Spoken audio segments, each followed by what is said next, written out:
so much. All right. I wanted to talk about one last thing before it gets too hot to not talk anymore. I wanted to talk about Star Wars. Not this specific film. A little bit, but mostly about Star Wars in general, because there's a lot of discussion about this. Once again, very well articulated. Everyone's talking about Star Wars right now. But I think they have a kind of a little wrong. Regardless, here's my take on it. My thoughts are, why is Solo failing? Solo is failing bad. It is really failing. It is probably going to lose money, which for a Star Wars film is insane. And I've seen it. It's not terrible. It's okay. It's not a bad film. I've seen the prequels. I've seen way worse. So why is this failing so bad? And that is a very good question. I think it has a very interesting answer. I think the answer is not The Last Jedi necessarily by itself. The Last Jedi was unsatisfactory. I thought it was plenty pretty in places, entertaining in others, but overall, a lot of stuff didn't make sense, a lot of stuff was unnecessary, and throughout the thing there was a lot of stuff that was just not satisfactory. A lot of people didn't care for the treatment of Luke Skywalker in particular, the way he was de-emphasized, and characters we didn't care about who weren't that interesting or well written were emphasized. It's like, you could have given me this. If you had played it safe and made a middling Star Wars film and just done all the generic things, it would have been better than this. So part of me wants to say, well, he tried, Rian Johnson tried new things, but the things he tried were not very impressive to me. Like, I don't know what the hell he was doing with parts of this film, The Last Jedi, where it's like, I'm going to exceed all expectations by having them expect one thing and giving them really nothing. That's not really subversion. That's technically the dictionary definition of subversion. That is not the movie or film definition of subversion. The film, movies, TV shows, whatever, in media, subversion is you're expecting one thing. It's a horror movie. These two characters are going to, like two teenagers are going off to have sex. Ooh, I'm going to be titillated. I have this expectation, and this expectation is like so much. It's like at this level. And then, oh no, the killer guy is there, and he ends up killing them. It could have, my expectation was to be titillated, instead I was horrified. I could even be less horrified, because it's a horror movie, you knew it was going to happen. But between the jump scares and the fact that I had this expectation, I was expecting one thing and given something else, it adds another level of surprise, so it kind of works its way up. So in other words, subversion in filmmaking and media is you're expecting to get one thing and you get something of equal or greater value. And it's even more impactful because it was a surprise. Subversion, ladies and gentlemen, that's how subversion works. This movie, Last Jedi, did not subvert well. It was, you're expecting one thing and given nothing, frequently. I could go on for an hour and I'm not going to. And I don't think that was the problem. Rian Johnson was hired to make a movie. I strongly suspect he was given a lot of notes by Kathleen Kennedy. He capitulated or added his own ideas, and he defended them to the death. Ooh, and here's where we start to have a problem. I think the problem with Star Wars now is that in the aftermath of this, when a lot of people were clamoring, people had very emotional reactions like, oh, you've ruined my childhood, and da-da-da-da-da-da-da-da. And other people more rationally are like, this wasn't very satisfying at all. There are a whole bunch of scenes that made me unhappy or took me out of it for various reasons. Like, I don't even care about the whole casino thing at all. Parts that if you went along with it, it was okay, but it didn't lead to anything, connect to anything, or make the universe bigger or better or anything. Telling me child slavery is bad is not a huge revelation. It just seems silly. It's like a Care Bears movie or something like this, where the ultra super duper bad guy does something really awful, meany bad. Who cares? Or you can actually think about it and go, well, wait, why are they even using slave labor? They have droids. Do they just get off being super evil? It's so silly and it doesn't make any sense. It doesn't fit in Star Wars. Whatever. The movie's filled with parts of that.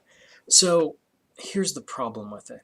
Two, actually. First of all, when the initial reaction comes out and it's not so great, Kathleen Kennedy and Rian Johnson and then J.J. Abrams are all like, well, hold on.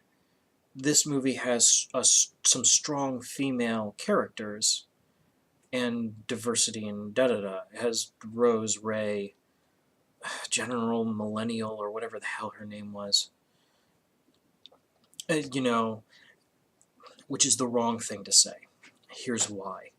Because you can have as many strong female characters as you want if it's poorly written. If the movie is poorly written, that doesn't change the fact that the movie is still poorly written. If you have a bunch of scenes that are unsatisfactory, it was an unsatisfactory conclusion to a bunch of scenes, but there were strong female leads somewhere doesn't make them more satisfactory. It doesn't fix the problem. It doesn't address the problem at all. And what's more is it implies that maybe the reason these scenes are unsatisfactory or poorly written is because we put this stuff in. We put in, very politically correct stuff. I don't think that's necessarily the case, and I think you can put in a bunch of politically correct stuff, even full-on social justice warrior, just utter stuff, just all sorts of stuff, and it'd still be fine as long as it's well written. You're making excuses, plain and simple, but you're making excuses the wrong way. You're making it sound like the SJW aspect of it is in opposition to good storytelling, and that you'd much rather have political correctness than a good story. I don't think that's what they mean, and I don't think that's the case necessarily, but it comes across that way. And that's bad. That's very bad. Because now you've politicized your film and you haven't made people like it anymore. Problem number 2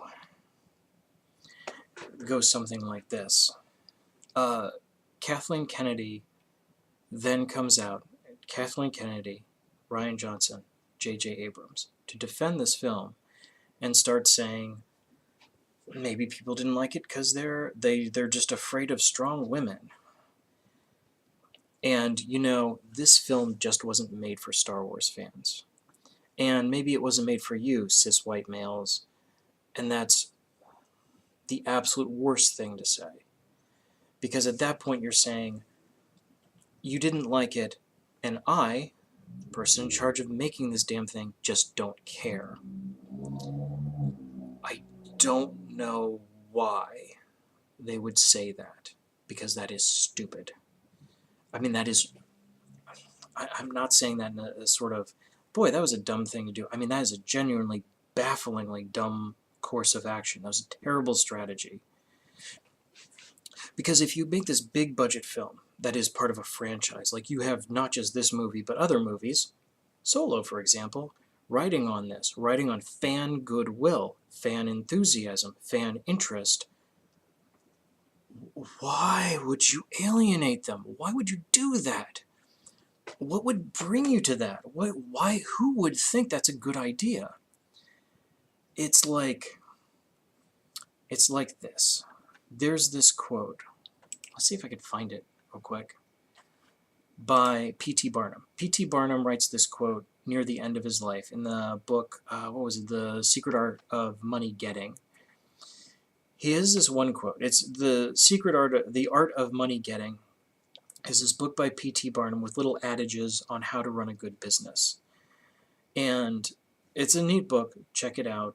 It's really good. And I think you can read it for free on the Library of Congress and the Gutenberg Project. So one quote in particular: "Men who drive sharp bargains with their customers, acting as if they never expected to see them again, will not be mistaken. They will never see them again as customers. People don't like to pay and get kicked also."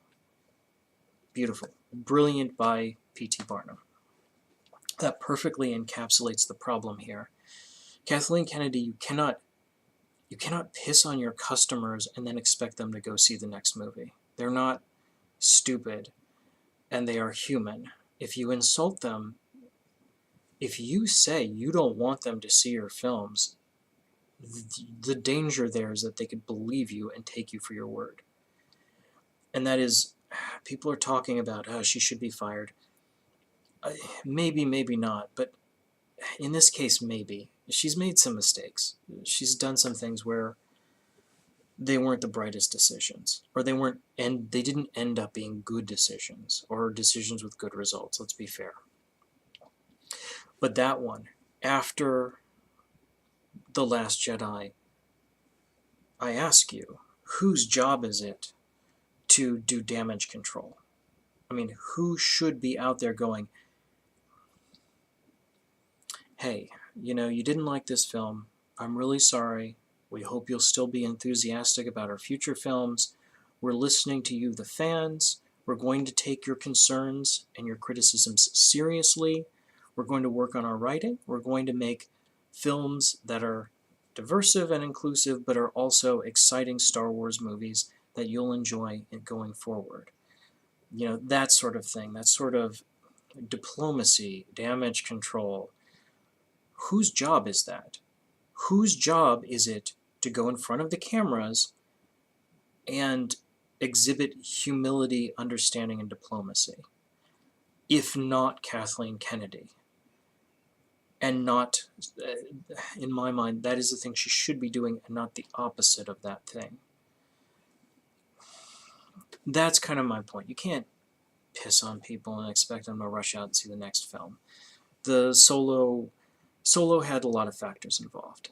There are a lot of other really good movies coming out around the same time. Deadpool 2, Infinity Gauntlet, whatever. Even Upgrade. There were a lot of good movies out around this time. No one really asked for a Solo film. And with all the behind-the-scenes shenanigans going on that did come out, people were kind of expecting it to be kind of crappy. But, Jesus, I think the biggest factor was Kennedy, and to a lesser extent, Johnson and Abrams' reaction to fan criticism. I think that may have killed this film, the Solo film.